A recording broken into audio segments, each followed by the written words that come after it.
Boa tarde a todos, então. Vamos para mais uma palestra da Semana Acadêmica Integrada Digital. Fisioterapia no Japão, novos campos e possibilidades, pelo fisioterapeuta Bruno Garcia. Eu compartilhei com vocês um QR Code, então, que eu estava comentando antes. Vocês abrem a câmera do celular, fazem o escaneamento, ele vai direcionar vocês para um site, onde vocês confirmam a presença e recebem depois o certificado pelo e-mail. Eu quero agradecer muito pelo Bruno, que aceitou então o nosso convite e tá aqui compartilhando então as experiências dele. Essa edição da Semana Acadêmica é inédita, que é totalmente online. E isso nos trouxe a possibilidade de convidar então palestrantes de várias regiões que talvez presencialmente a gente não poderia ter, né? Então a gente trouxe um fisioterapeuta que mora do outro lado do mundo para contar então um pouco de como é a fisioterapia no Japão. Então passo a palavra para ti, Bruno. Qualquer coisa, só me solicitar que eu vou estar aqui, tá? Bem, boa noite, boa tarde, pessoal. Tudo bem? Meu nome é Bruno. Muito obrigado por estarem aqui presentes. Ahn, eu vou falar um pouco, né, sobre esse assunto que. Olá, a Cássia mandando oi. Oi, Cássia, tudo bem? Ahn, eu vou compartilhar com vocês a minha experiência aqui no Japão. Na verdade, essa palestra ela não é bem uma palestra de terapia em si, ela é uma palestra de vivência, né? Então, Ahn, eu agradeço muito a presença de vocês e qualquer dúvida vocês podem ir perguntando que a gente vai respondendo, tá? Eu vou só compartilhar a tela aqui. Eu montei uma pequena apresentação, né? Nada muito elaborado, mas acho que ficou legal. Bom, vamos lá. Meu nome é Bruno Garcia, eu tenho 34 anos, sou formado pela Universidade Fevale. Depois eu vou mostrar um pouquinho da minha história para vocês, então aí a gente comenta mais sobre a minha graduação. Mas, como eu falei para você, estava falando para a Daniela antes, o Vale cresceu muito depois que eu saí daí. Eu fico muito feliz que as coisas evoluem, né? Já fazem 5 anos que eu não estou mais no Brasil, quase 5, né? Em janeiro vai fazer 5. E as experiências que eu tive na Fevale e fora dela, na época de estudante, foram muito enriquecedoras no sentido de que eu acabei não interagindo tanto com a faculdade quanto eu gostaria, porém eu acabei aprendendo muito, mais do que talvez não tivesse feito trilhado o caminho que eu trilhei. Então eu tive a oportunidade vamos passar aqui, né? Eu tive a oportunidade de trabalhar em hospital durante 4 anos, tive a oportunidade de trabalhar em clínica, tive a oportunidade de trabalhar em uma porção de coisas enquanto estudante. E isso é um conselho que eu dou para vocês que foi muito enriquecedor. Bom, como eu falei, eu sou bacharel em fisioterapia pela Universidade Fevale. Sou MBA em ergonomia, né? Sou terapeuta no Japão há quase 5 anos. Fui perito judicial e assistente técnico ergonômico no Brasil. E fui fisioterapeuta do trabalho na siderúrgica Gerdau. O meu currículo ele não é tão extenso assim, né, quanto a maioria dos palestrantes, porém ele foi muito intenso, né? Eu vou falar um pouco da minha história, porque não tem como eu chegar aqui no Japão sem falar um pouco da minha história, né? Eu não gosto muito de falar muito de mim, né? Sou meio envergonhado. O Jorge e o Everton não acreditam muito nessa. Mas esse sou eu, em 2012 ou 2013, o começo de tudo. Então, como eu falei para vocês, minha formatura foi em 2013, mas o término do meu curso foi em 2012. E meu orientador foi o Jorge, né? Com o qual eu tenho muito apreço, muito carinho, uma amizade muito grande, né? Uma das pessoas mais inteligentes que eu já conheci aí no Brasil, dentro da Fevale principalmente. Então, o meu caminho foi o seguinte, eu estudei, né? Demorei um pouco para me formar, porque as questões financeiras não permitiam, e eu acabei atuando na área de clínica, mas eu não me sentia muito conectado, vamos dizer assim. Eu sentia que faltava algo. E como a faculdade, meu currículo na época era muito em curto, né? Tinha uma alteração na época de currículo, então o nosso currículo estava curto e estava passando para o currículo que vocês têm agora. Então, nosso currículo teve algumas coisas que, vamos dizer assim, poderiam ter sido colocadas e a gente acabou sentindo falta, pelo menos eu senti, né? E eu tive que correr atrás, né? E então a minha vida profissional, assim, vamos dizer assim, formal, com o diploma embaixo do braço, começou a partir de 2013, janeiro de 2013, que foi minha formatura. Tá? Ahn, Uma coisa que você deve estar se perguntando, eu sou japonesa, não sou, como é que eu tô no Japão? Bom, pode não parecer, mas esse menino que tá aí é meu irmão, tá? E essa senhora que tá do meio é minha avó. Nada a ver comigo, né? Eu, o nome dele é Rafael, ele é meu irmão por parte de mãe. Meu pai é falecido desde que eu era pequeno, 5 anos de idade, desde que eu tinha 5 anos de idade, meu padrasto vamos dizer assim, meio que me adotou, né? Desde que eu tinha uns 8 ou 9 anos. Então, meu irmão é 12 anos mais novo que eu. E então, meu padrasto é descendente de japonês. Então, desde sempre eu vivo no meio dos japoneses, vamos dizer assim. Só que, eu vou dizer assim, eles são os japoneses meio atípicos, né? Eles não têm todos aqueles rituais que vocês devem estar imaginando do povo japonês e tal. Tem algumas coisas, mas assim, são bastante atípicos. Então, mas de qualquer forma, o contato com os japoneses é desde a minha infância, aonde eu era o patinho feio, vamos dizer assim, né? Todo mundo era descendente e só eu que não, né? Os primos, né? Então, mas mesmo assim, eu considero minha família, né? Então, meu irmão é descendente. Ahn, por isso eu estou aqui, porque em 2006 a minha mãe, meu padrasto, meu irmão, na verdade meu padrasto veio para o Japão a fim de trabalho, né? E em 2007 minha mãe e meu irmão vieram para cá. Eu fiquei sozinho no Brasil e cursando a faculdade. Não poderia ter vindo porque aqui a legislação é meio complicada com relação a quem não é descendente. Então o Japão é um país bem complicado burocraticamente, legalmente para pessoas que não são descendentes vir para cá. Você pode vir a turismo, você pode vir a trabalho, né? Ahn, o trabalho não é tipo assim que nem nos Estados Unidos que as pessoas conseguem ir para lá, fica de turista, são contratados e aí saem do país, voltam, né? O Japão é um país muito fechado com relação a isso. Então, para você estar aqui dentro, tem que seguir uma certa os requisitos que são bem restritos, né? Então, tanto que eu achei que eu nem ia conseguir vir na época. Tá? Então, caso você esteja se perguntando, nossa, o que esse cara com olho verde, olho redondo, cabelo crespo tá fazendo no Japão? Pois é, eu sou meio japonês. Bom, como eu falei para vocês, o meu currículo na faculdade, ele teve algumas coisas que a gente teve algumas pinceladas, mas não entrou muito a fundo. E uma das áreas que eu sempre me encantei foi a ergonomia. E foi uma coisa que eu senti muita falta na faculdade na época. E eu gostava, de atender, eu sempre fui muito comunicativo, né? O Everton até brincou agora há pouco, dizendo, nossa, continuou o mesmo Bruno, perguntando bastante, que eu sempre fui assim nas aulas, né? E eu não me conectava muito com o hospital, já tinha trabalhado 4 anos no hospital, eu já tinha feito clínica há muito tempo, eu já, sabe? E aí que eu tive contato com a ergonomia. Na verdade, eu tive um amigo meu que eu fiz biomedicina durante uns 2 semestres, antes de mudar para fisioterapia, e eu tinha um amigo meu que tinha se formado antes de mim e estava fazendo a parte forense, da biomedicina. E eu me perguntava se era possível trabalhar nessa área. Para quem não sabe, parte forense é a parte que trabalha com a justiça, né? As pessoas pensam, medicina forense, né, engenharia forense, pensa que é só crime, né, acidentes e tal.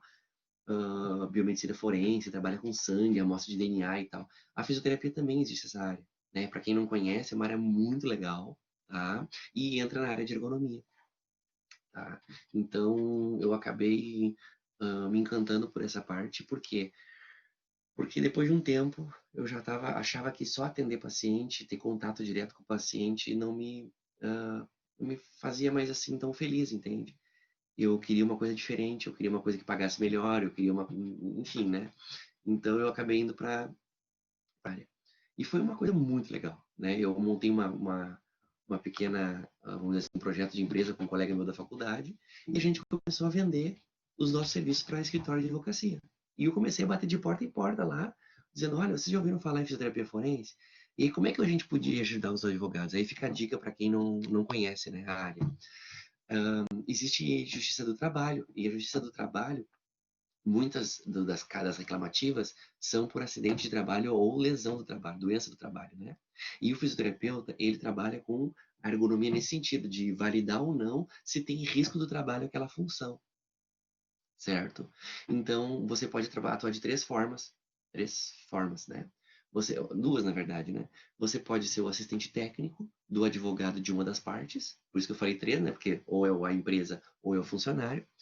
O que o assistente técnico faz? Ele vai avaliar a lesão, a funcionalidade do paciente, o grau funcional, e vai argumentar em laudos, em documentos, dando subsídio para o advogado para defender o cliente ou a empresa.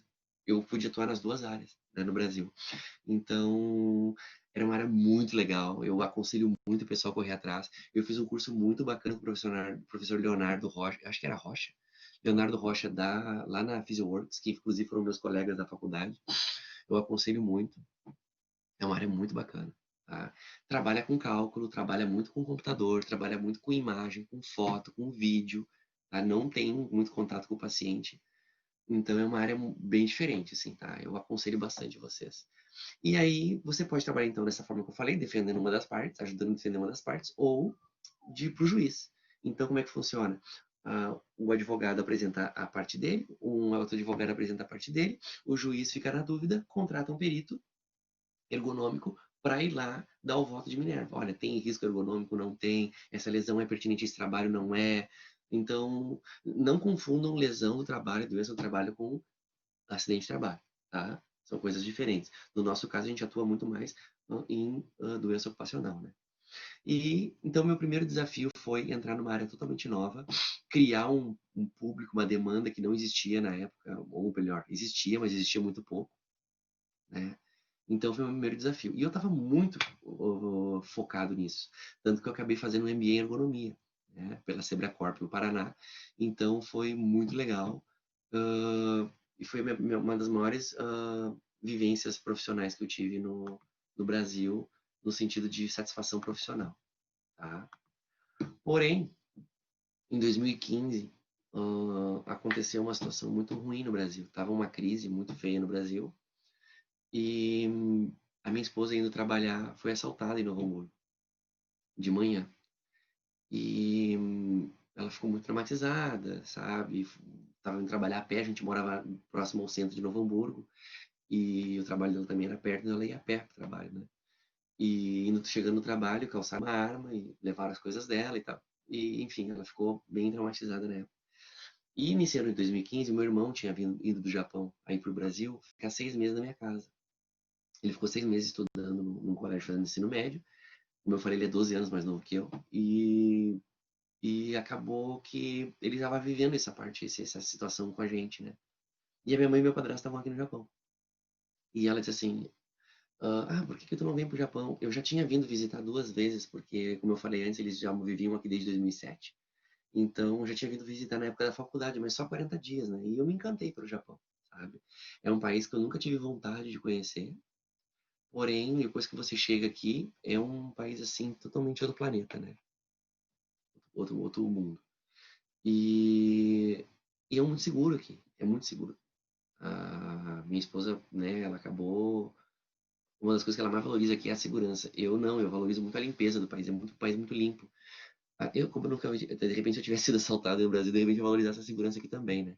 Mas, no caso, ela valoriza muito a segurança aqui. E nesse ano em específico, em janeiro, fevereiro de 2015, ela foi assaltada. E a minha mãe começou a fazer, por que vocês não vêm pra cá e tal? A gente dá um jeito de conseguir visto. Mas como eu falei pra vocês, é muito difícil conseguir visto pra vir pra cá, de trabalho, principalmente pra quem não é descendente.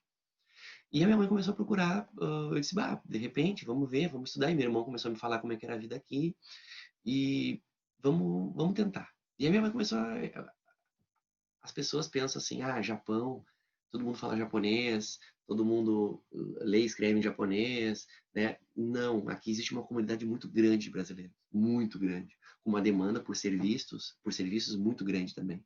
Então, a assistência para brasileiros aqui é muito grande.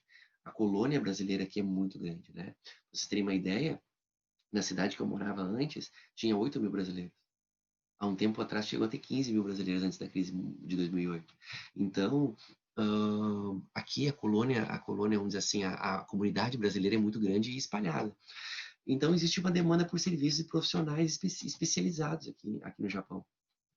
E a minha mãe começou a bater nessas empresas. Nossa, eu estava pensando na época até a desistir da fisioterapia por conta de vir para cá, entendeu? Para o desejo de vir para cá. Mas tinha essa questão da ergonomia que eu estava me inserindo e estava conseguindo ter bons clientes aí no Brasil. E era uma área que eu gostava muito. Então eu estava com dois corações. Eu vinha para o Brasil, para o Japão, abria mão disso, ou investir nesse projeto. E calhou da minha mãe, então, encontrar uma empresa aonde... Deixa eu ver se é o próximo slide aqui. Isso. A minha mãe entrou em contato com uma empresa que era dona de uma escola para brasileiros aqui. Sim, tem uma escola de ensino fundamental e ensino médio aqui no Japão. Tem até faculdade aqui no Japão para brasileiros e estrangeiros. Mas é uma faculdade mais EAD, assim. Tem mais de uma, na verdade, né? E em 2015, então, a gente ficou o ano todo nessa celeuma aí de consegue empresa para vir trabalhar, consegue visto. Eu tenho uma cachorra que ela tá andando aqui, não sei se vocês estão escutando. Eu trouxe ela junto, então a burocracia de mais de 6 meses. Então, assim, foi um processo de todo 2015 foi a preparação para vir para cá. E então nessa busca por empresa, minha mãe entrou em contato com essa escola como uma das últimas cartadas, porque ela achou que fosse fácil, mas realmente não era tão fácil assim. E o que aconteceu? Aconteceu que o dono dessa escola brasileira era um japonês, que falava muito bem português. E esse japonês estava montando um projeto de assistência profissional para crianças especiais aqui no Japão, aonde a demanda é muito grande, né? Então, o que acontece? Ele é um empresário japonês que comprou essa rede de escolas brasileiras que tinha sido fundada por um brasileiro e como investidor, e ele já era um cara muito conceituado aqui no Japão, e ele começou a estudar português, começou a falar, a ter funcionários brasileiros e tal, e ele montou esse projeto, chamava-se Projeto Kirari. Kirari em japonês significa carinho. Então, é um projeto onde ele montava uma unidade, e nessa unidade ele contratava profissionais japoneses para atender crianças especiais japonesas. E aí, um belo dia, ele pensou assim, não, por que eu não faço isso para brasileiro? Tem muito brasileiro aqui, tem muita criança especial aqui, com dificuldade, muito em função da cultura, muito em função do idioma, eu vou montar essa assistência. E ele montou. E eu fui um dos primeiros a vir do Brasil para cá, para esse projeto. Esse projeto, eu falo era porque eu não trabalho mais nele, tá, pessoal? Eu acabei me mudando de cidade, de empresa, então hoje eu trabalho num outro, mas na época esse projeto ele estava pensando para estrangeiros, então ele trouxe muitas pessoas do Brasil. E a maioria da Bahia, porque ele tinha um representante em Salvador e trouxe muitos fonoaudiólogas de lá da Bahia para cá. E eu era o único fisioterapeuta. Eu fui o único fisioterapeuta trazido, né? E foi uma responsabilidade, porque muito grande, eu vou comentar depois sobre isso, mas eu nunca havia trabalhado com crianças autistas, que era uma maior demanda aqui, né? Então, foi uma... Mas eu chego lá, eu não quero atropelar. Enfim, em 2016, então, eu chego no Japão, em janeiro de 2016, e esse é o Monte Fuji, é uma vista do avião que eu tava cruzando. Não foi na minha viagem de chegada, tá? Mas foi uma viagem que eu fiz próximo ao Monte Fuji e deu para pegar ele, né? Então, em 2016 eu cheguei aqui. Todo 2015 foi de preparação, em 2016 eu cheguei e vim trabalhar, tá? Foi uma experiência, assim, muito grande, porque muito enriquecedora, por o seguinte fato. Eu já tinha vindo aqui no Japão 2 vezes, em 2008 e 2010, a passeio. E quando você vem a passeio é uma coisa, e quando você vem quando eu falo você, né? Aqui tem muito paulista e a gente vai perdendo um pouco do sotaque do Rio Grande do Sul, uma coisa que eu sinto muita falta, né? Então, quando tu vem a passeio é uma coisa, agora quando tu vem a trabalho, de moradia, é outra bem diferente. Então, o HD interno sobrecarrega, é muita informação, tu não fala o idioma, aquelas letras complicadíssimas, né? Então, são três, para quem não sabe, são três alfabetos aqui no Japão. Então, é bastante complicado. E então, tu te sente cansado o tempo todo, o dia passa voando. Se vocês acham que as horas passam rápido no Brasil, vocês não fazem ideia de como a hora passa rápido aqui no Japão. Então, assim, é bem, bem intenso, né? E em 2016 eu chego no Japão e já começo a trabalhar 2 dias depois, né? Cheguei no domingo, na terça-feira, na segunda eu me apresentei na empresa, na terça eu comecei a trabalhar. Porém, eu não vim trabalhar como fisioterapeuta. Mas como assim, Bruno? Tu é fisioterapeuta, é formado em fisioterapia e não foi trabalhar como fisioterapeuta? Num primeiro momento, não. Como eu falei para vocês, aqui no Japão, existe uma demanda muito grande por profissionais especializados. E essa rede de escolas, como eu falei para vocês, precisava de um professor de educação física durante 3 meses. Enquanto eu cheguei de janeiro a abril, porque o professor de educação física não tinha conseguido tirar o visto a tempo para chegar nessa escola. E calhou de o dono da empresa falar assim para mim, olha, é o seguinte, eu sei que você é fisioterapeuta, mas eu tô com uma demanda de educador físico, professor de educação física, na verdade, na minha escola, na minha rede de escolas, eram 4, ele tinha 5 unidades e eu fiz 4 unidades, né? Toda semana, todo dia da semana eu tava, cada dia da semana eu tava numa unidade diferente. E você pode quebrar o galho durante 3 meses? No Brasil isso seria impensável, né? Você deve pensar, nossa, que horror, como que o cara coloca um fisioterapeuta para dar aula de educação física? Pessoal, eu entendo, mas assim, uma das coisas que a gente já tem que entender aqui, já no início da palestra, é que a realidade do Japão é um pouco diferente da realidade do Brasil. Como eu falei para vocês, existe uma demanda por profissionais aqui muito grande, e esses profissionais não existem, né? Ou se tem, são muito poucos. Então, eu nessa ânsia de querer ir pro Japão, eu disse assim, não, eu topo, né? Eu topo. E fui dar aula de educação física. Dei aula durante 3 meses, saí da escola e depois de 2 anos voltei, fiquei mais um ano, porque eles disseram assim, não, o professor acabou não ficando, e você fez um bom trabalho, então você volta. E fiquei mais um ano e meio. E foi uma experiência muito legal. Tá? Então, assim, a minha experiência na Fevale com escola foi muito pouca. A gente fez com a professora, eu não lembro o nome dela, uma loira baixinha, dava a prática da comunidade lá, a prática do... Nossa, pessoal, vocês vão me desculpar, minha memória tá bem complicada na época da faculdade, mas prática saúde, não era saúde pública, mas era Diana, isso, obrigado, Edna. Diana Piccolotto, talvez? Isso. Ela era muito querida. A gente fez acabou fazendo um painel, na semana acadêmica, inclusive, de avaliação postural numa escola pública em Estância Velha. Prática da comunidade, uma coisa assim, né? Prática da infância, acho que era. Não, não, na infância não era, não lembro, enfim.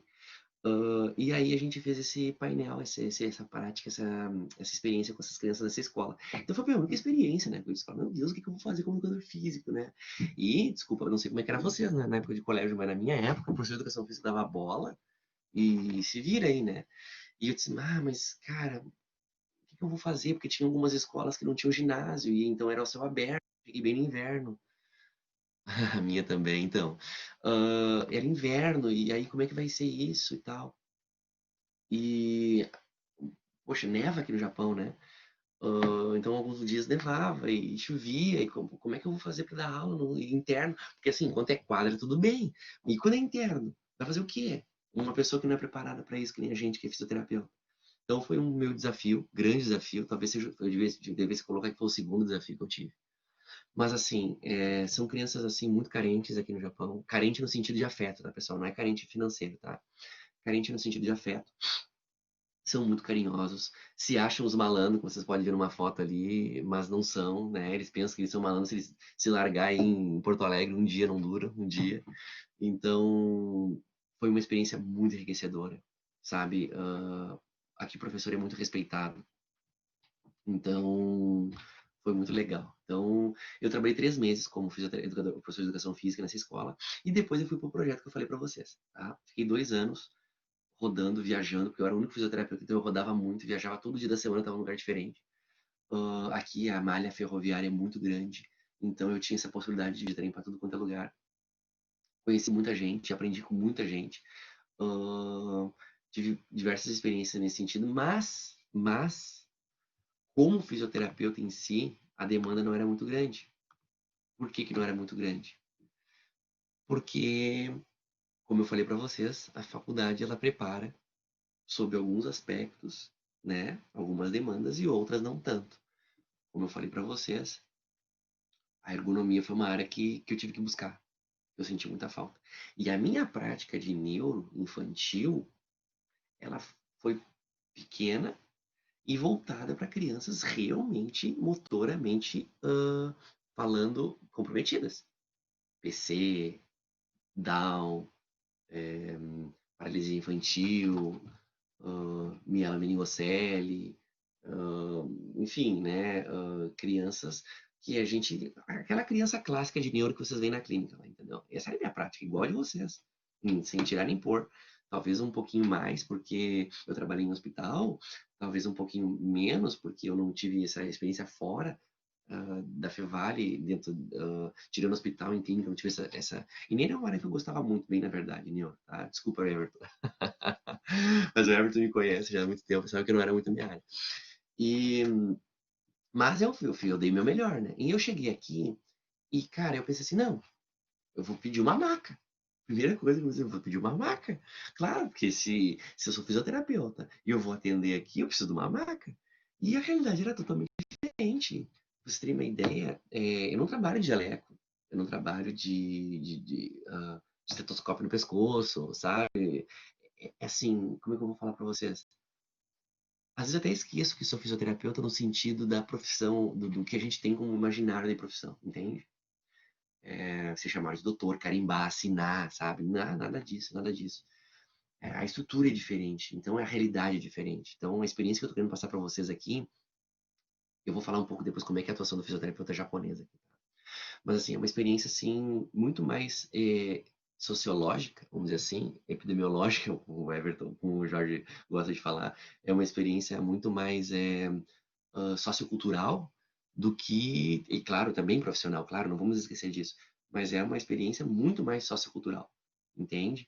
E um dos desafios que eu tive muito grande aqui foi o autismo. Nossa, para mim, autismo era o Rayman, entendeu? Aquelas crianças superdotadas, enclausuradas em si mesmo e tal. E o que eu vou fazer com essas crianças? Não estudei para isso, não fiz pós nisso, não fiz nenhum curso de especialização nisso, nenhum curso de formação nisso. O que eu vou fazer? E aí tu olhava para as crianças, motoramente, as crianças eram perfeitas, muitas delas. Por quê? Porque o autismo não necessariamente te dá uma sequela, uma afecção, um sintoma motor funcional. Ele te dá sequelas cognitivas, te dá sequelas sociointeracionais, te dá sequelas intelectuais, te dá sequelas de diversas formas. Porém, motoras nem sempre. E eu criei uma maca. Onde é que esse cara tá com a cabeça? Então, essas unidades que foram montadas na época para essa empresa, elas eram unidades, como vamos dizer assim, como se fosse uma assistência básica no sentido assim, de uma mini escola. Imagina o seguinte, as crianças iam em 2 turnos, as crianças menores iam de manhã, as crianças mais velhas iam à tarde, e dentro desse contexto, eu trabalhava junto com pedagogos. Essa Cássia Pires é a professora Cássia? Alguém sabe me dizer? Se for, um beijo, Cássia. Saudade. Ahn, ahn, a experiência que eu tive profissional, assim, no sentido de outros colegas, foi muito enriquecedora, porque eu trabalhei com psicólogos, eu trabalhei com fonoaudiólogos, com pedagogos, psicopedagogos. Então, éramos uma equipe multidisciplinar, trabalhando num ambiente que às vezes era uma casa, às vezes era um prédio, um andar de um prédio, onde a gente fazia rotinas, a gente trabalhava rotinas. É quase como se fosse uma PAI, porém as pessoas não iam só para atendimento individual e voltar para casa. Elas tinham uma rotina. Eu não sei, eu nunca fui dando na PAI, mas assim, elas ficavam um turno. As crianças ficam um turno, entendeu? Ou turno da manhã, ou turno da tarde. E nesse turno, elas desenvolvem diversas competências. E o fisioterapeuta o tempo todo ali. Ah, desculpa. A Cássia é minha amiga, desculpa. Eu achei que fosse você da Cássia. Elas ficam fazendo atividades que desenvolvem diversos aspectos, não só motores, diversos aspectos cognitivos, fonoaudiológicos, psicomotores, psicológicos, né, psicopedagógicos. Então, é uma experiência multiprofissional muito grande. Foi uma experiência, né, nessa outra empresa que eu estava. Eu cheguei aqui achando que eu ia encontrar crianças cadeirantes, crianças com síndrome de Down, com dificuldade de deambulação, crianças com dificuldade de hemiparesia, hemiplegia, enfim, de tudo. Achei que era o que eu conhecia de crianças especiais, entende? Eram com necessidades especiais. Porém, não foi a realidade. Então, e uma dos desafios foi o que eu faço com essas crianças autistas. Então, pensa, nem todos eram autistas, tá? Só para vocês entenderem. O governo aqui, então, como que funcionava a dinâmica financeira disso? Ele montou essa empresa construiu mais de 100 unidades para o Japão. Destas 100 unidades, vamos dizer assim, uns 20% é para brasileiros. E a gente prestava uma assessoria para essas crianças e o governo nos pagava, né? Então a gente chama isso de day service, o que vem do inglês chama-se day service, que seriam serviços diários, né? Então seria uma assistência, uma assistência infantil. Existem day service, o que eles chamam, esses centros de assistência social para adultos, para idosos, para adolescentes e para crianças, né? Eu trabalhava aqui não dá para, não sei se dá para ver na foto, mas aqui sou eu debaixo das crianças, né, brincando. Então, essa galerinha aí, nem todos, como eu estava falando para vocês, nem todos são autistas. Muitos são TDAH, TDA, são crianças com dificuldade de aprendizagem, né? A questão cultural aqui é muito difícil de adaptação. Muitos brasileiros vêm para cá trabalham, a maior demanda aqui é para a fábrica, né? Então, como eu falei para vocês, a maioria das pessoas que vêm para cá são descendentes, eles vêm para trabalhar na fábrica. E as crianças vão para a escola japonesa e são largadas, assim, tipo assim, vai para a creche japonesa, vai para a escola japonesa e não tem não se vira, não tem como se virar. Pensa, imagina vocês lá, a pessoa não sabe nadar e larga no mar, ela se vira. É a mesma coisa, né? E a criança, muitas vezes, ela tem um déficit de cognitivo, de aprendizagem, mas não é porque a criança tem dificuldade de aprendizagem, é porque a criança não sabe idioma. E essa realidade social é muito forte aqui, muito forte. E aí a criança é taxada com, ela vai para uma classe especial, na escola japonesa existem as classes especiais, ela pode ser removida para uma escola especial. Então, ocorrem muitos atrasos de desenvolvimento aqui em função da sociedade, né? Isso é a falta de suporte para essas crianças, né? Criança que fica na escola 6 horas por dia, 5 horas por dia, 7 horas por dia, dependendo. Acho até que 8, dependendo se está no ensino médio. Então, imagina, ver os pais muito raramente. Então é muito difícil esse suporte. E aqui, segunda e terça foi feriado. E a maioria das empresas não faz feriado vermelho, que a gente chama aqui, né? Feriado que seria aí, vamos supor, independência, feriado nacional. Não faz feriado nacional aqui, a maioria das empresas privadas, né? As empresas públicas até fazem, escola, banco. Banco não é público, mas vocês entenderam, né? Banco, escola, prefeitura até fecha. Agora, empresas privadas não fecham, fábrica não fecha, shopping não fecha, o que é uma realidade totalmente diferente. Então as crianças acabam indo para esses espaços que a gente presta essas assessorias, esse serviço, elas acabam indo porque os pais não têm com quem deixar muitas vezes. Quase que fosse uma creche. Porém, uma creche com profissionais capacitados, né? Então, aqui, eu botei esses ideogramas, significa fisioterapeuta ali em cima, tá? Chama-se Rigaku Ryohoshi, significa fisioterapeuta. Rigaku significa ciência, né? Vamos dizer assim. Estudo. São esses dois primeiros, deixa eu pegar a tela aqui. Esses dois primeiros que eu disse é Rigaku.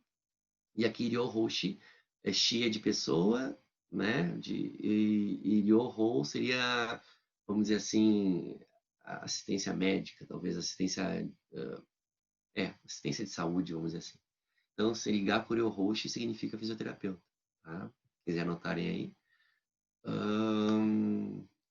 Como eu falei para vocês, a minha vivência dentro desse espaço, ela não se limitava só à fisioterapia.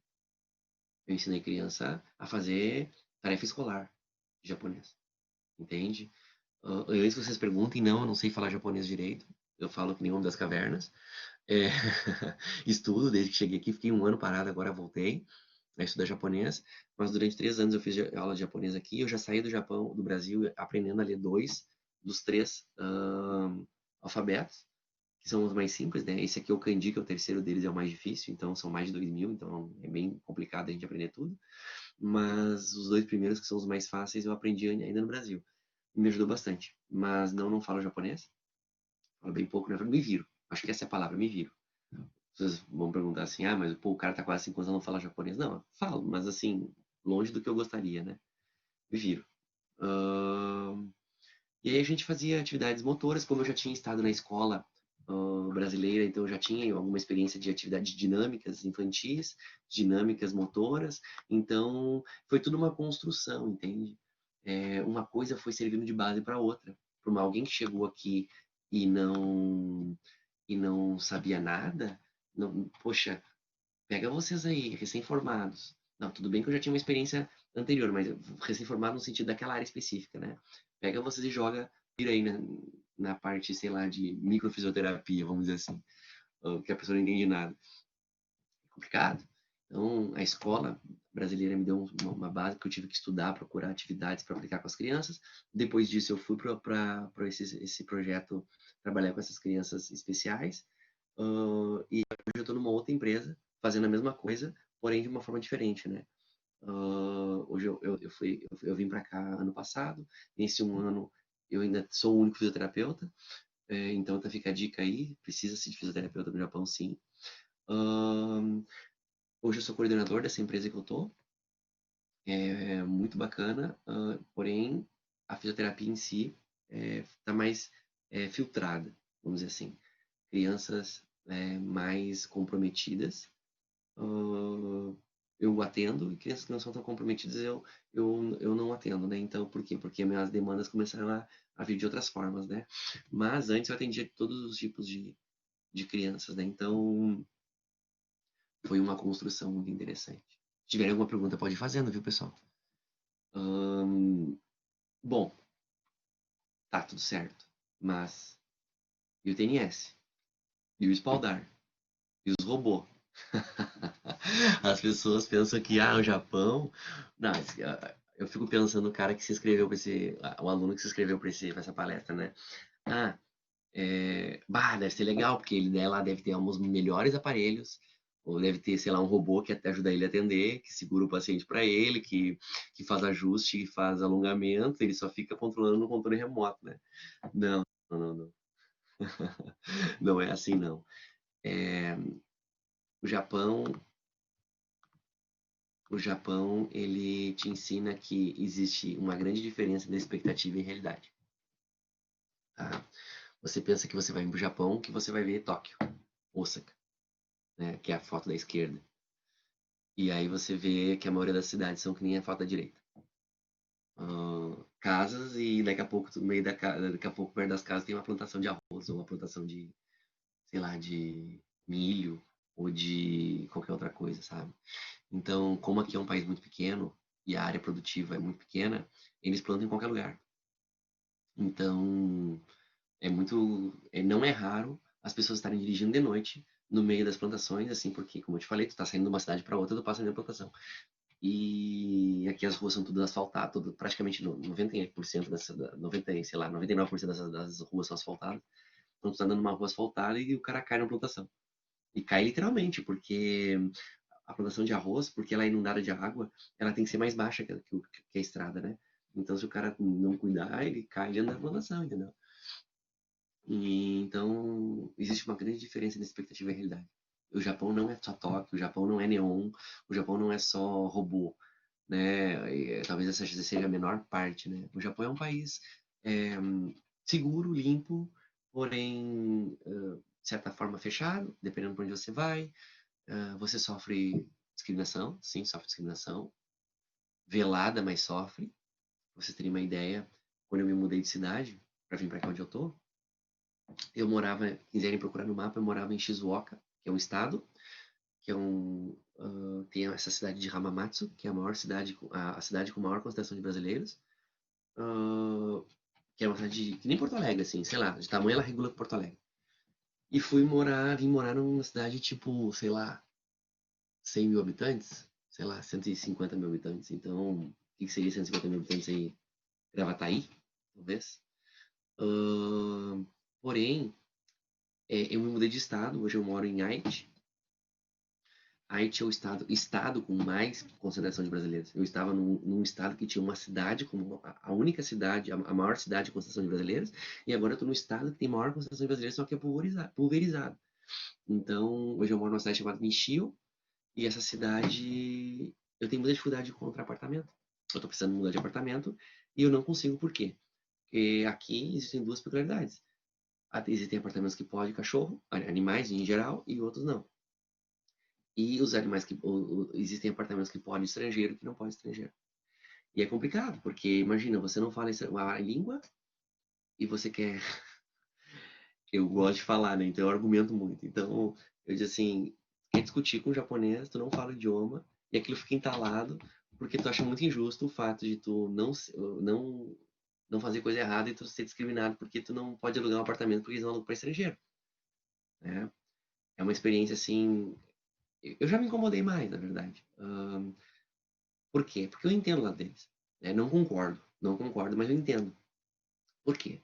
Porque na época da crise, muitos brasileiros alugavam apartamentos aqui, casa, alguns tinham carro, e foram voando para o Brasil de medo da crise mundial que teve em 2008, depois 2011 com um terremoto, e abandonaram as casas com geladeira, com fogão, toda mobiliada, e quem teve que se virar era o dono. Ou ainda saíam do apartamento e deixavam destroçado, entendeu? Não concordo porque é uma generalização. Não, nem todo Brasil é assim, né? Nem todo estrangeiro é assim. Porém, é a cultura deles, permite fazer isso. E aí, quando tu fala com uma imobiliária, diz assim, pô, meu, eu sou fisioterapeuta, eu não sou um cara da rua, eu não sou um qualquer, no sentido assim, de um bandido, mau elemento, sabe? Eu sou um cara que tem um emprego fixo, que tem residência fixa, sabe? Vocês conseguem me encontrar caso dê alguma coisa errada. Aí eles dizem assim, isso não tem nada a ver, é o dono do apartamento. Eles jogam no dono, porque tu não tem contato direto com o dono, né? Então, é bem complicado nesse sentido. Porém, eu sou uma pessoa assim, como dizer assim, muito despachado, né? Falta de vergonha, né? Então acaba não tendo.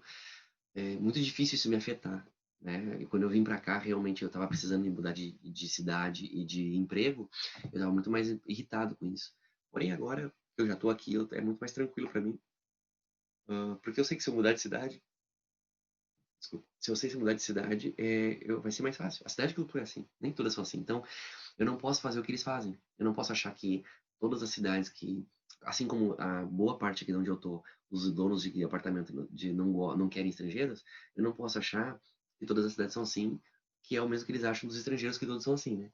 Então, para quem não se informa como é que é o Japão, antes de vir para cá se frustra bastante, muito em função dessa questão de o que é expectativa e o que é a realidade de encontrar o Japão. Então, hoje meu fazer fisioterapêutico acho que é muito maior do que eu estava na outra empresa, até porque eu trabalhei durante um ano só numa unidade. Essa empresa que eu me mudei é uma empresa menor. É uma história muito bonita para vocês entenderem, tá? Como eu falei para vocês, eu estava numa outra empresa onde o dono montou, era um empresário, pessoal. Ele era um empresário. Ele tinha o pai dele fundou uma rede de reforço escolar aqui no Japão, super conhecida. E aí ele começou a investir, comprou a escola brasileira, aí veio a crise mundial, meio que quebrou as pernas dele, e ele foi para as crianças especiais como forma de financeiro. Claro, ajudar sim, porém retorno financeiro. Tá? Essa era a proposta da empresa. E não tem nada de errado com isso, tá? Cada um. Mas foi a proposta dele. Ele é uma empresa, ele tem que sobreviver, tem diversos funcionários e tudo certo. Porém, numa das unidades que eu trabalhei para ele, eu atendia a mãe de uma criança. Depois eu vou mostrar um vídeo dele, né, numa prática que eu do antes e depois, só para fazer uma correlação clínica. Daniela, aqui até que horas a gente tem mesmo? Já é 6h52, eu com medo de passar o horário. Me responde, por favor, aí, se Até às puder. Né? 19h15. Ah, beleza, então. Show de bola. Numa das unidades que eu trabalhei para ele, eu conheci uma mãe. E essa mãe era uma peruana. Tem muito peruano aqui também, tá? Existem algumas etnias que tem muito aqui no Japão. Então, brasileiro, peruano. E indonesiano, filipino e indiano. Tem muito, né, aqui. E os asiáticos, os países asiáticos, porque eles saem, que nem aquela história do mexicano que vai para os Estados Unidos, sabe? Ele vai para um país procurar emprego, então eles entram em contato com uma empresa, eles trazem ele para a fábrica, eles ficam 3 anos aqui, depois eles não podem mais voltar para o Japão. O peruano e o brasileiro por forma de descendência. Então, tem muito imigrante, teve muito imigrante no Peru, e teve, tanto que o presidente do Peru, uma época, o esqueci o nome do presidente na época do Peru, ele era descendente japonês, e do Brasil também, a colônia brasileira japonesa em São Paulo, principalmente em Paraná, é muito grande. Então, o meu contato com gaúcho aqui é quase nulo. Eu sinto muita falta do chimarrão, eu sinto muita falta de falar do sotaque nosso, né, do Rio Grande do Sul. Por quê? Porque aqui é só São Paulista e Paranaense, basicamente, né? E então, eu conheci essa mãe peruana, e ela era casada com um brasileiro, e ela teve um filho com autismo. E ela tinha bastante condições financeiras, assim. Ela é também uma empresária, vai de outro ramo. E eu saí da unidade que eu trabalhava, porque como eu falei para vocês, eu fiquei 2 anos viajando muito no Kirari, e de repente eu fui removido de volta para a cidade onde eu morava e fiquei só naquela região, trabalhando no Kirari e na escola brasileira durante 1 ano e meio. E nesse período, ela não estava contente com a evolução do filho dela, que é um autista moderado para severo, e ela já tinha levado ele para fazer células-tronco na Tailândia. Ela já feito tudo que é tratamento alternativo que vocês podem imaginar. Ela já tinha feito o tal do VMS. Ela já tinha feito uma porção de protocolos para tentar ajudar o menino. E ela decidiu montar um projeto para o menino, na verdade. Né? Decidiu montar. E financeiramente ela conseguia, né? Então, ela disse assim, olha, eu quero o melhor para meu filho, a prioridade é meu filho. Claro que eu vou ajudar outras crianças. Claro que eu preciso, que é uma empresa, precisa se manter. Mas essa prioridade eu não quero visar lucro, eu quero visar o meu filho. E ela começou a contratar diversos profissionais. Ela trouxe uma psicóloga especializada em ABA no Brasil. Ela trouxe uma fonte que já estava aqui e trouxe a mim, que sou fisioterapeuta. Né? E o filho dela começou a evoluir e ela montou essa empresa chamada God of Life, Deus da Vida, seria isso, né? Porque ela tem as crenças dela, então ela gostou do nome. E aqui a gente veste azul, porque azul é a cor do autismo, né? Esse azul clarinho. Hum, então, assim, uma pessoa que queria uma maca, um profissional que veio do Brasil querendo uma maca, né? E falei para vocês, cadê o TNS, cadê o espaldar, né? Que não é tanto a realidade. Cadê a maca? Devia estar posto ali, né? A gente tem muito solo, muita bola suíça, muita bandagem, né? Muita criatividade. Tá? Porque, como eu falei para vocês, a gente chega até a trilhar, vamos dizer assim, a, a entrar na área da TO, para vocês terem uma ideia. Por quê? Porque a criança precisa desenvolver competências e o único profissional motor que tem ali é você, é tu, né? Eu, no caso, e tu precisa trabalhar essa criança. Né? Então, claro, nem todo pedagogo que trabalha com a gente é psicomotricista, né? Ou tem essa graduação.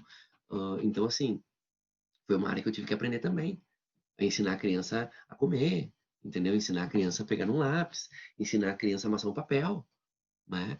Então, a vivência fisioterapêutica aqui, nesse sentido de diversidade, de multidisciplinaridade, de qual é a palavra que eu quero? De multiconhecimento, ela foi extremamente enriquecedora.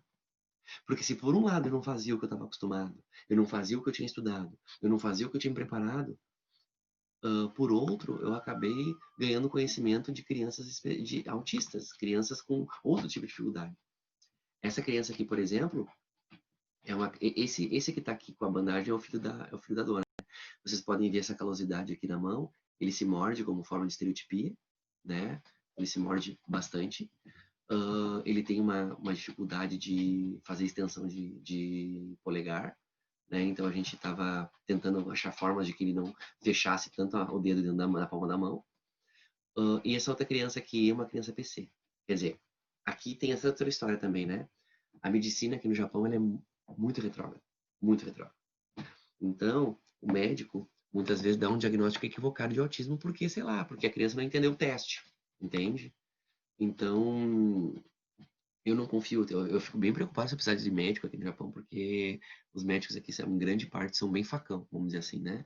E essa criança aqui, em caso, quando eu vi ela entrando onde eu trabalho, na GOD, que a gente chama, né, que é God of Life o nome, quando eu vi ela entrando, essa criança é PC, e chegou com um diagnóstico prévio de autismo, né? E eu chamei para os pais e disse assim, olha, essa criança, filho de vocês, ele tem todo... não estou dizendo porque a gente não pode dar diagnóstico, tanto aqui quanto aí, né? E o diagnóstico clínico, né? Quer dizer. Mas tem todos os sinais de paralisia cerebral. E ela foi contar o histórico de parto, pré-natal, perinatal e meio que batia, né? Então, eu até ia dar um vídeo para vocês, mas ele chora muito, né? Então eu acabei não separando o vídeo. Eu fiquei com medo também de me preparar para passar o vídeo e não conseguir passar, então eu preferi não passar. Mas, para vocês terem uma ideia do meu fazer profissional, é nesse sentido, né? Falando um pouco do fisioterapeuta aqui japonês, né? Eu tive a oportunidade, então, como eu era o único fisioterapeuta na outra empresa que eu trabalhava, um médico japonês ficou sabendo da minha, da minha atividade. E ele começou a querer conhecer. Eu tinha uma criança em comum, né, que ia na clínica dele e que ia onde eu trabalhava ser atendida por mim. Que era uma criança com lobotectomia, lobotectomia era que chama, e parcial do cérebro por função de convulsão. A criança nasceu com um distúrbio onde ela tinha muitas convulsões e como forma de tratamento foi tirado do cérebro dela. Então ela frequentava o Kirari e comigo, individual, e esse médico. E esse médico falava inglês. E ele disse, não, eu quero conhecer onde eles trabalham, eu quero que ele conheça aqui. E ele trabalhava num centro clínico multidisciplinar também. Então lá tinha um espaço que as crianças iam de manhã, almoçavam, ele tinha um espaço onde os fisioterapeutas atendiam a parte clínica, a aspiração, sabe? Neurofuncional, eles tinham uma parte de TO, então assim, era um centro clínico muito parecido com o que eu trabalhava, mas em maiores proporções, né? E lá eu tive contato com os fisioterapeutas. E os fisioterapeutas falavam um pouco de inglês. Sim, eu acho muito estranho também que um profissional graduado não fale inglês, né? Ou pelo menos não se vire em inglês. Eu nunca fiz curso de inglês, mas me viro. Aqui no Japão, tu vê médicos que não falam inglês. É muito estranho. Eu fico pensando como é que esses caras estudam um artigo científico, que boa parte está em inglês, né? Então, é por isso que eu falo para vocês aqui, a medicina é bem retrógrada nesse sentido. E um dos aspectos é esse, né? Em vários sentidos, mas esse é um dos aspectos. E uma característica do fisioterapeuta aqui é que o fisioterapeuta ele é curso técnico. Ele não é curso superior. Ele é 2 anos. 2 anos e meio, uma coisa assim. E por ser curso técnico, existe o lado bom e o lado ruim, né? O lado bom, o lado ruim é que a gente está acostumado. Pô, a gente se paga uma faculdade. A gente se forma, a gente curso superior no Brasil. E tu vem para um país onde é considerado curso técnico, meio que dá uma balada na autoestima, né? Mas, tudo bem, né? Paciência. É a legislação japonesa. Fonoaudiólogo também é curso técnico. Existem outras profissões que são curso técnico. E, e o lado bom disso é que qualquer um que sabe falar japonês, ler e escrever, consegue vir para cá, estudar, fazer o curso técnico japonês, que é só 2 anos, né? E poder atuar em qualquer lugar aqui. Existe essa possibilidade. Por quê? Porque o cara pode estudar, ser fluente em japonês, que é difícil, tudo bem, eu sei, mas é possível, né? E o cara chega, a pessoa chega aqui no Japão, faz um curso de 2 anos de fisioterapia, é formado fisioterapeuta e com esse diploma ele pode atuar em qualquer área, em qualquer lugar. Diferente de mim. Eu só posso atuar dentro desses centros. Existe, tipo, uma liberação do governo para que profissionais venham do exterior e atuem sem ter o diploma do país, né? Então, vamos dizer assim, eu tô sob a tutela desse local. Se eu sair dessa empresa que eu só posso ir trabalhar, eu até posso trabalhar em outro lugar, tá? Mas assim, como numa fábrica, etc. Mas na minha área, até 10 para meu visto, né? Mas na minha área eu só posso tatuar dentro desses centros, né? Eu não posso estar fora. Não posso atender em particular, vamos dizer assim. Não posso atender... eu atendia numa clínica, né? Mas, assim, existia essa possibilidade. Eu atendia finais de semana numa clínica, mais na área traumato-ortopédica, né? Reabilitação traumato-ortopédica, porque eu falei para você, essa clínica era uma clínica de estética, mas queria abrir uma parte de clínica, né? E existe aqui muito Seitai. Seitai é como se fosse uma quiropraxia japonesa, né? Então, assim, eles queriam abrir um braço para atendimento nesse sentido. E eu fiquei lá 2 anos, mais ou menos. Depois eu me mudei para cá, não foi mais, ficou inviável me atender lá. Mas é isso. Eu só posso atuar dentro desses centros, né? Porque meu diploma não vale no país, né? Então, existe o lado bom e o lado ruim do fisioterapeuta no Japão. Então, sim, é muito parecido conosco. aí no Brasil, porém, eu acho, na minha visão, que o brasileiro, o fisioterapeuta brasileiro, especialmente aí no Brasil, está muito mais preparado que o daqui. Tanto em conhecimento, quanto em material. Aparelhos. Vamos falar da traumatologia, que era a minha realidade quando eu estava no Brasil, né? Aparelhos da Ibramed, aparelhos da Fisio 2000, acho que chama, né? Nossa, dão de 10 a 0 os aparelhos daqui. Mas de 10 de 1000 a 0. Você tá entendendo? Vocês podem até procurar aí. Na internet tem as pencas aí, fotos de aparelhos de fisioterapia no laser e tudo mais, ultrassom, do Japão e do Brasil, vocês verem a diferença. Terapia combinada aqui, nunca vi. Aliás, para comprar aparelhos de fisioterapia aqui é muito difícil. Só pela internet. Eu tive que pedir um aparelho daí para cá. Porque eu não consegui encontrar aqui. Então o acesso.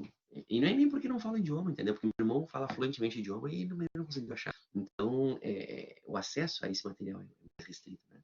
Claro que deve ter locais que eu não conheço e também acabei não encontrando, mas é mais difícil nesse sentido.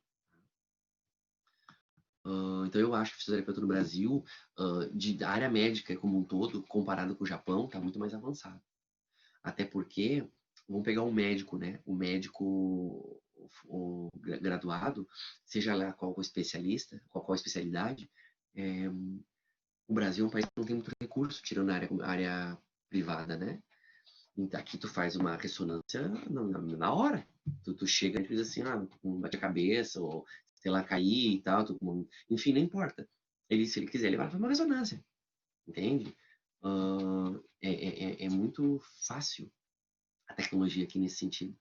Porém, o diagnóstico clínico, ou clínico funcional, ou cinético funcional, ele acaba sendo pior.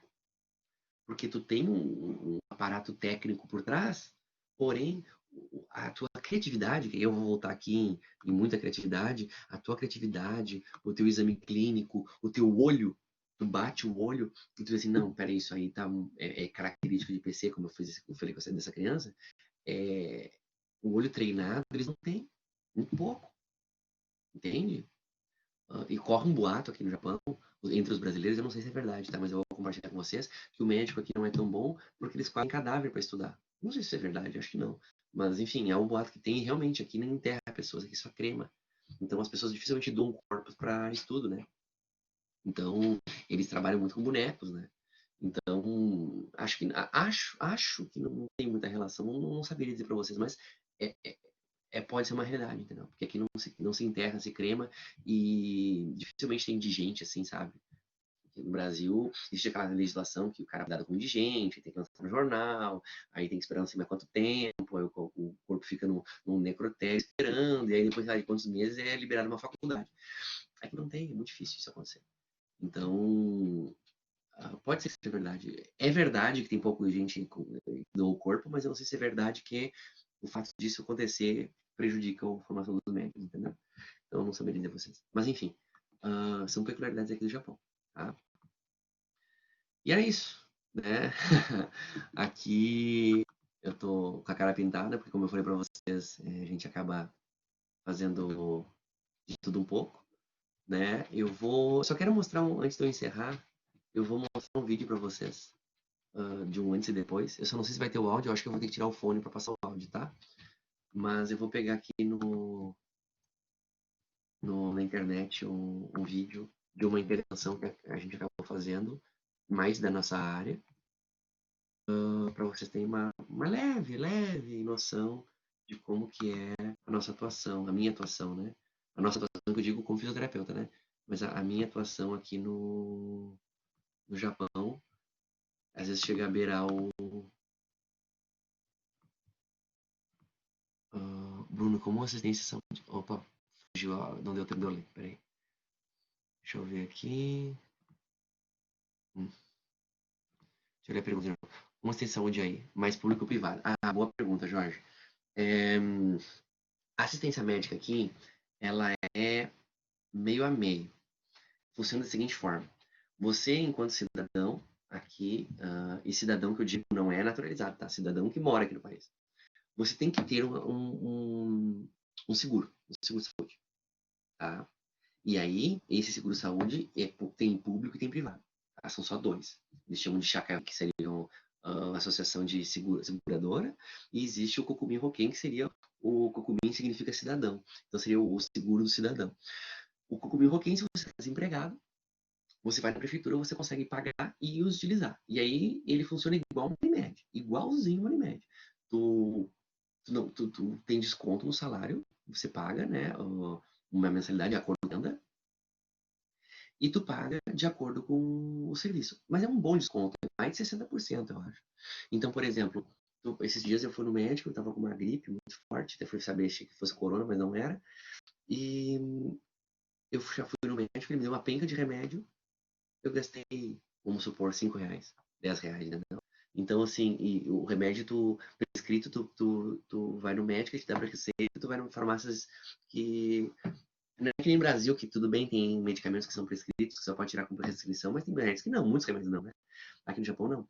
Aqui tem remédios que não precisa, tipo assim, antigripal, do remédio para dor de garganta, sabe? O remédio para dor de cabeça, isso não precisa de receita, que nem no Brasil, mas muito precisam. Então, você vai no médico, paga a consulta, paga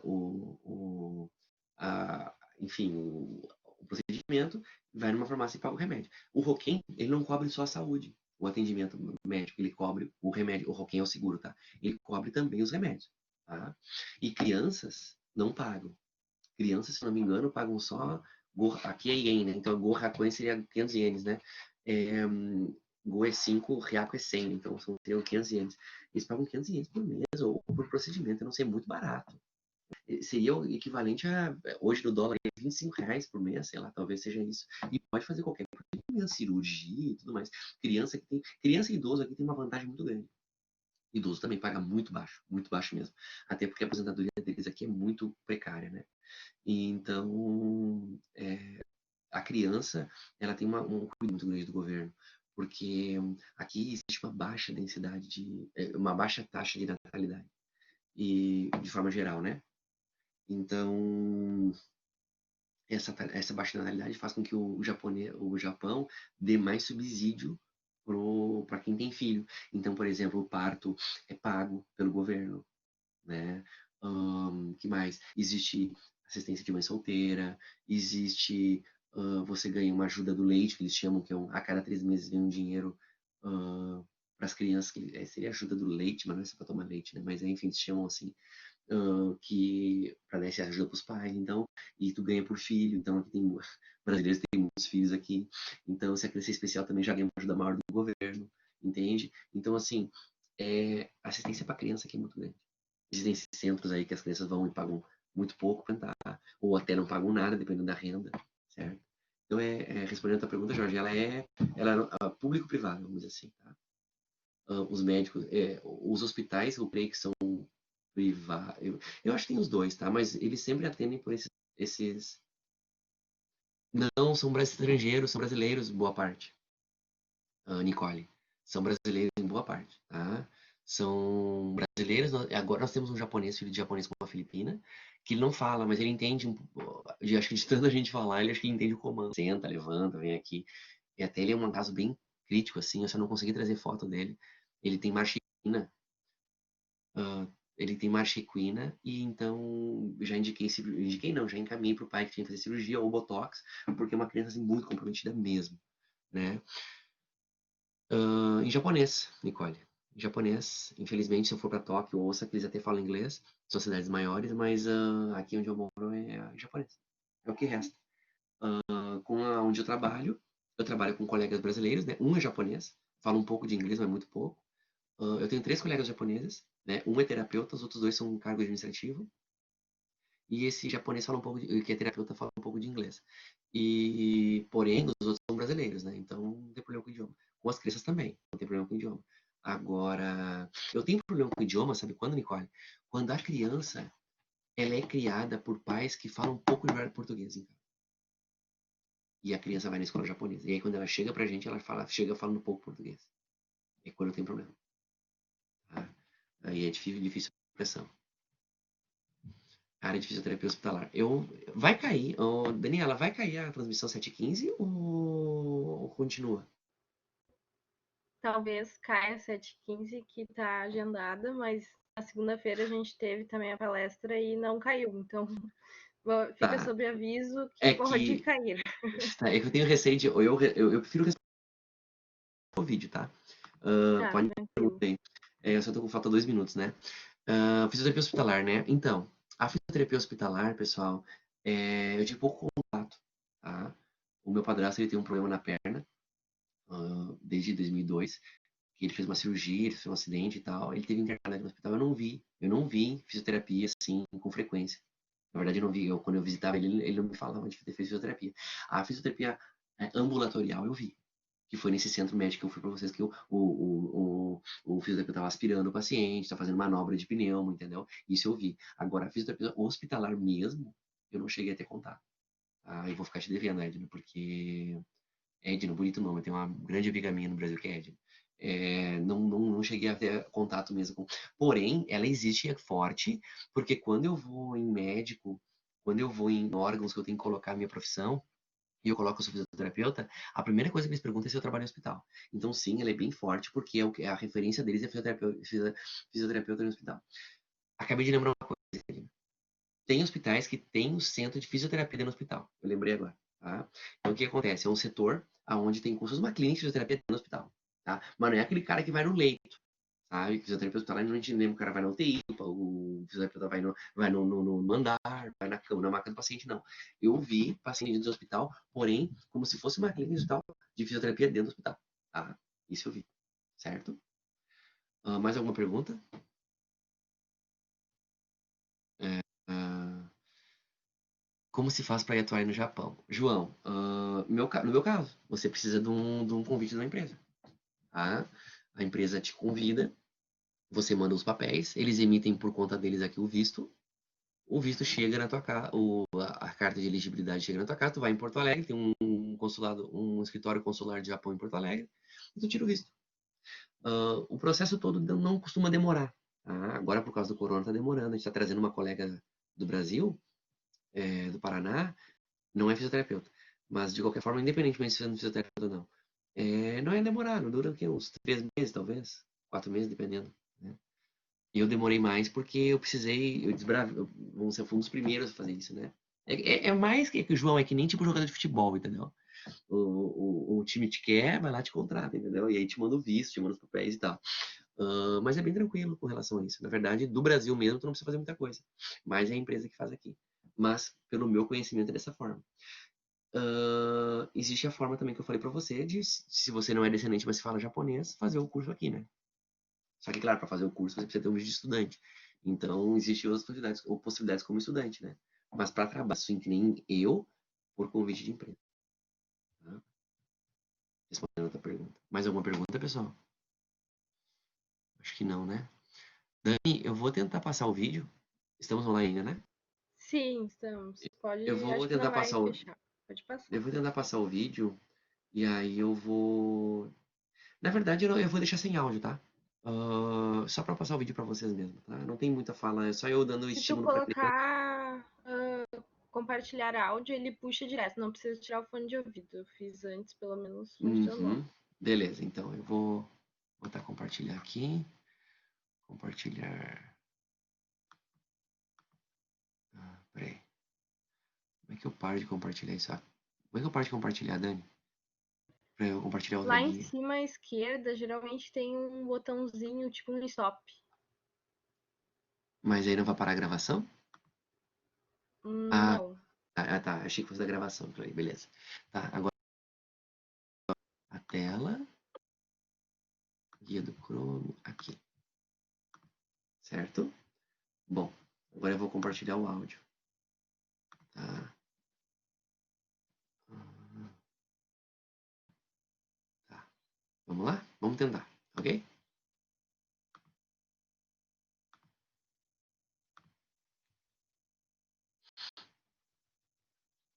Dá pra ouvir? Não, não tá Dani? dando pra ouvir. Mas tá aparecendo. Tá. Peraí, só um pouquinho. Eu vou tirar o áudio, o fone então, tá bom? Só um segundinho. Vê se melhora. Vamos lá. Certo. Dá pra ver agora? Agora sim, Vamos lá, dá Mel. pra ver. Tá, eu vou deixar rodar o vídeo. Tem 2 minutos e meio, tá? Vamos lá. Vamos lá, Mel. Vai.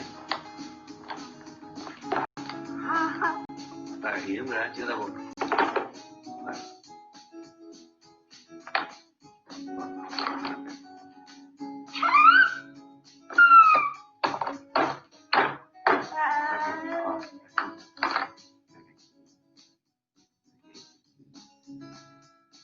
Coloca na perna.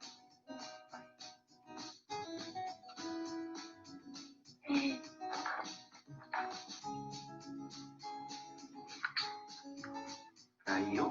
Vai, vai de novo. Caiu aqui, ó. Vai. Uma vez. Não, sem boca, sem boca. Você vai colocar no carrinho. Ó, aqui. Coloca nessa. Vai.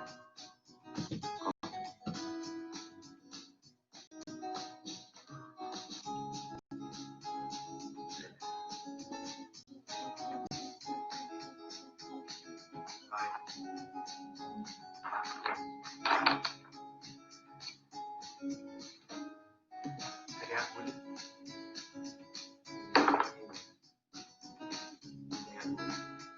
Muito bem. Agora a outra. A outra agulha. A outra agulha. Vai. Vai lá. Puxa. Puxa. Até o final. Outra perna.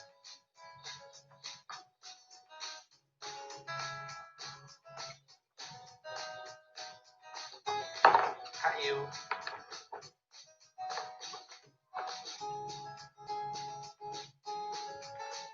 Vai, Dani. Ó. Vou pegar tua mão aqui.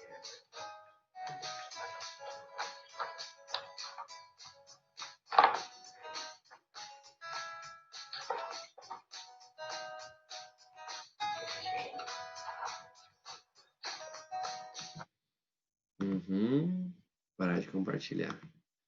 Vocês me ouvem? Sim. Bom, então, essa criança é o filho da, que eu falei para vocês, da dona. Ele é um autista moderado para severo, aonde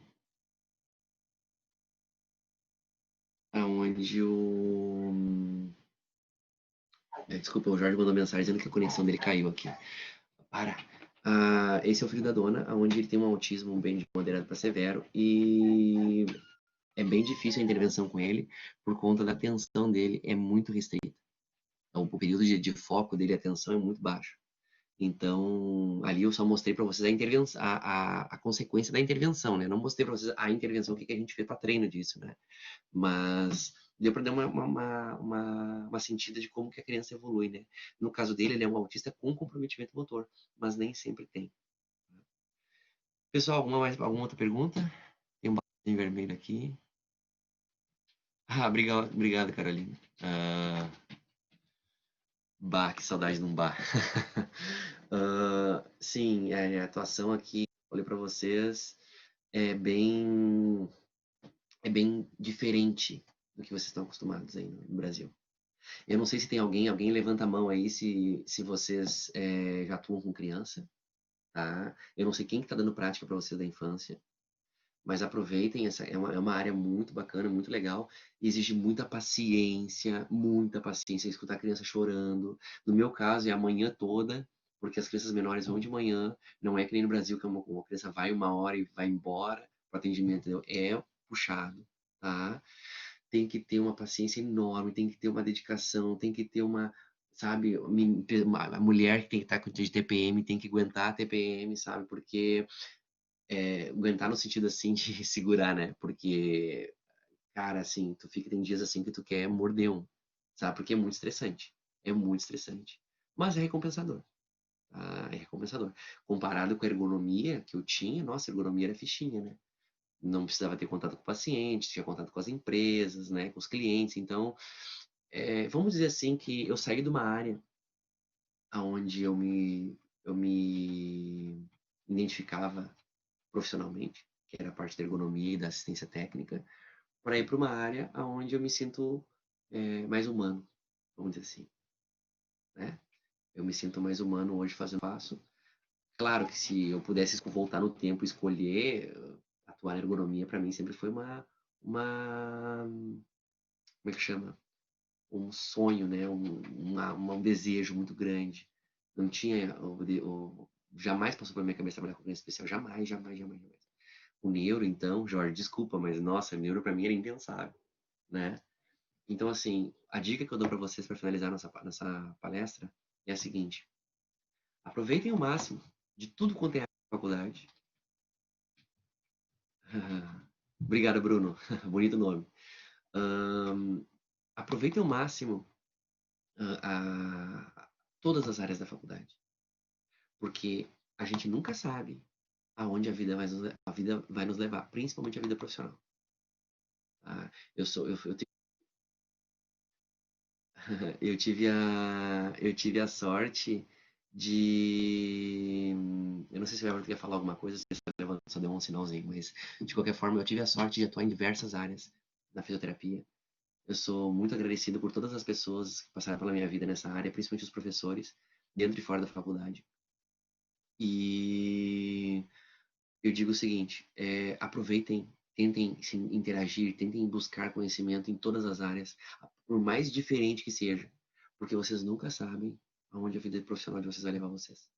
No meu caso, me trouxe para outro lado do mundo, para uma área que eu jamais imaginei. Bom, o Everton me conhece desde a época da faculdade, ele sabe como é que era a minha preferência, predileção. Obrigado, Cássia. A minha predileção com relação à área de atuação nunca foi neuro. Eu não tenho vergonha de falar isso, acho que ele não se ofende também, nunca foi neuro, eu sempre detestei neuro. Eu tô ouvindo, Bruno. Oi? Eu tô ouvindo. Eu sei que tô ouvindo. Porém, Everton, a gente acaba se encantando, né? E busquem esse conhecimento, essa vivência. Eu não digo nem conhecimento, eu digo vivência. Busquem essa experiência em diversas áreas. Porque várias coisas que faltou para mim na faculdade, eu tive que buscar fora. E eu acredito que hoje o currículo de vocês, com os professores que vocês têm, não que os meus da minha época fossem ruins de forma alguma, eram ótimos, porém o currículo de vocês hoje é melhor, é mais rico. Então, vocês já têm tudo aí na faculdade, na universidade. Vocês já têm tudo aí. Vocês não precisam buscar fora como eu tive que buscar. Então, busquem essa experiência em tudo quanto é área, porque vocês não sabem aonde a fisioterapia vai levar vocês.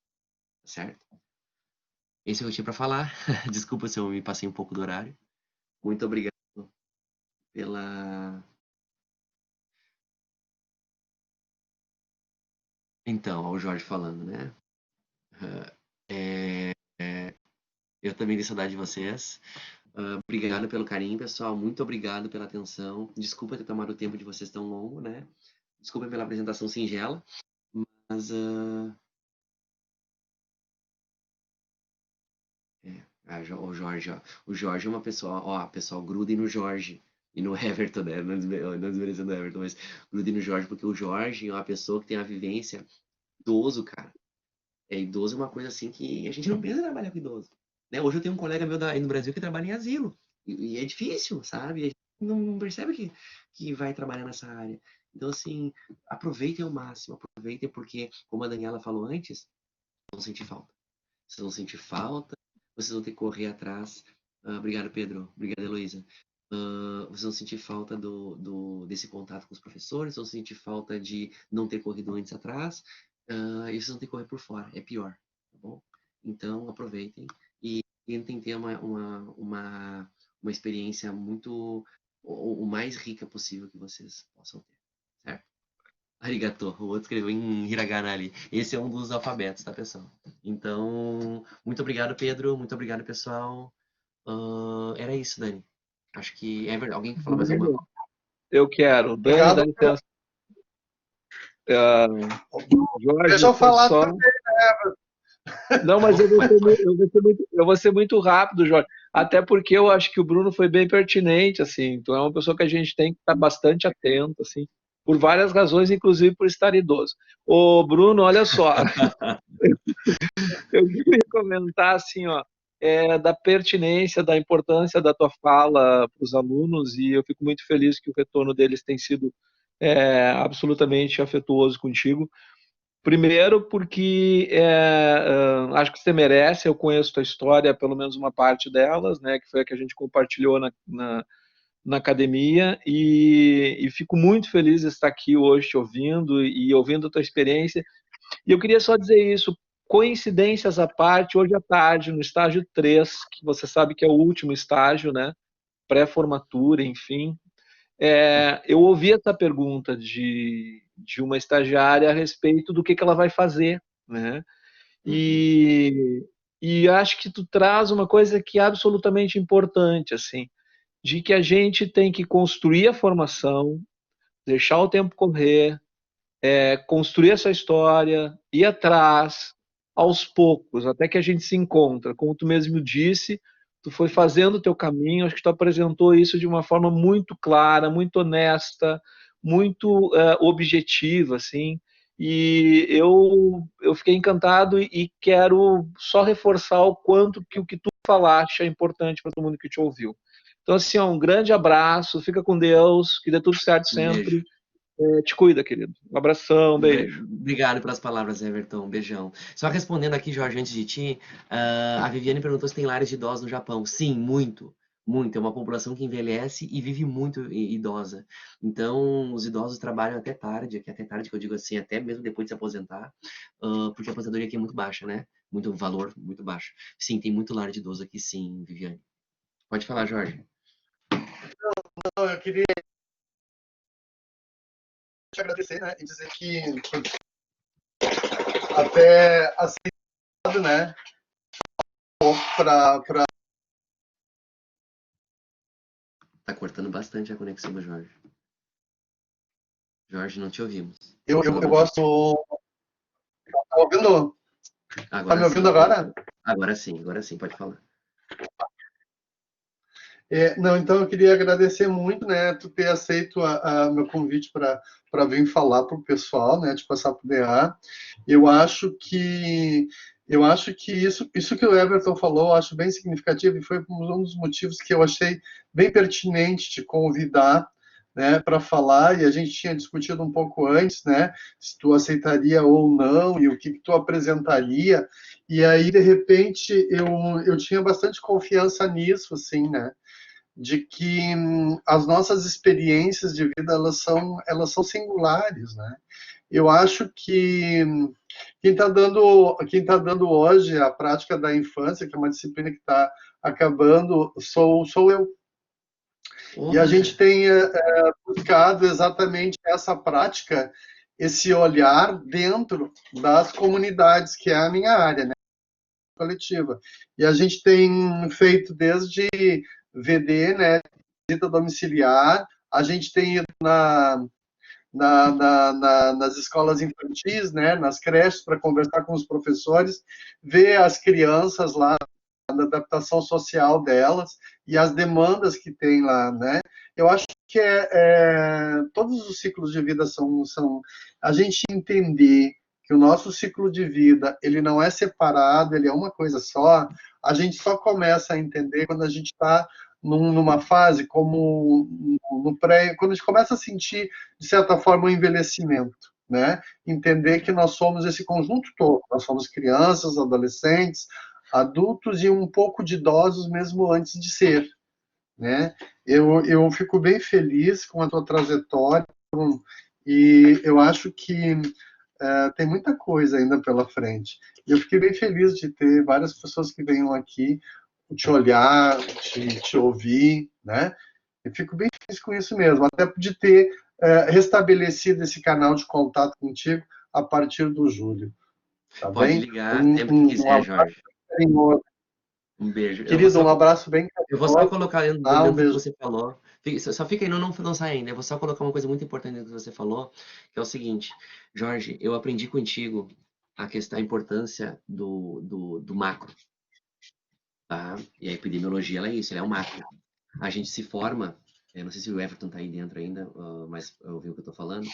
Sim, a gente se forma voltado para o micro. É o paciente, é o consultório, é a clínica, ou é o hospital, é o UTI. E o macro, ele tem muito mais impacto, muitas vezes, que o micro. Eu lembro de uma prática da infância que eu fiz com a Berna, querida Berna, divertidíssima. Eu não sei se ela tá na Fevalina, eu acho que não, mas a Berna, a gente foi num posto de saúde e a mãe foi perguntar para a mãe assim: escuta, como é que você mede a temperatura da água do seu filho, de dar banho? Ela diz assim: eu pego ele e coloco o bumbum nele, se ele gritar, tá quente a água, né? Quer dizer, a precariedade, muitas vezes, do conhecimento das pessoas. E tu vê, fisioterapia, porque é uma orientação. Você está entendendo? E é uma orientação que não é fisioterapia, mas acaba sendo fisioterapia. Então, assim, imagina os traumas psicológicos que uma criança, sei lá, isso é um exemplo, né? Mas, sei lá, se fosse uma coisa maior, né?